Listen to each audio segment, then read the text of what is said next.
One of the questions I get asked a lot at the moment when it comes to communicating and building that rapport and starting the interaction is, do I shake hands? Is it the done thing anymore? Are people nervous since COVID? And it becomes a bit of a minefield. So here are my ideas when it comes to shaking hands. In Britain, in the UK, it's the done thing. It's the most common way that we greet each other. Men and men, women and women, men and women, adults and children.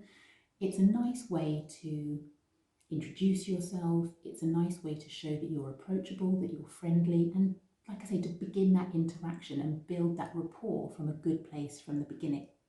Now, there are people who are uncomfortable doing that for religious beliefs, cultural beliefs, and since COVID as well, of course, we are all feeling a little bit more nervous about physical interactions with people.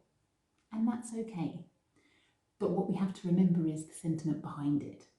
Because I know that actually, I always feel a little bit odd if I've met somebody and there isn't a handshake or a hug or a kiss on the cheek. It can feel a little odd, and I can feel a little bit discombobulated from the beginning because I feel like I need to have something physical to show that we've met, that we're on the same page, that there's a mutual respect there. But like I said, we don't have to do it if you're not comfortable. What we want to try and avoid though is that awkward moment. So the things that I would say is this: if you're in a situation and you're meeting someone, whether it's possibly a job interview or you're having a consultation with a patient, is to make sure that your body language is as confident as possible from the beginning. So you walk up confidently to that person, keeping your hands sort of either bent at the elbow or down by your side, but you confidently say hello, introduce yourself, and lead them to wherever you want them to be.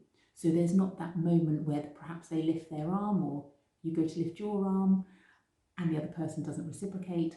We want to avoid that at all costs.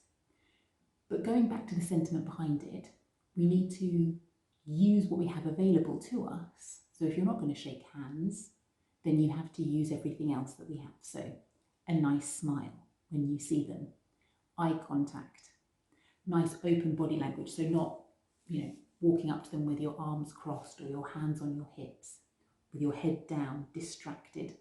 You still need to show that you are approachable, that you're happy to see them, that you're beginning this exchange and building that rapport. So it's absolutely fine to not shake hands. It might be that you do a bop of the elbow or you do a fist pump or all sorts of different things that are now becoming more fashionable and accepted. But if you're not happy doing that, just remember that we want to keep that idea of friendliness, of approachability, all right, that you're building that rapport on a mutual respect, even though you're not shaking hands.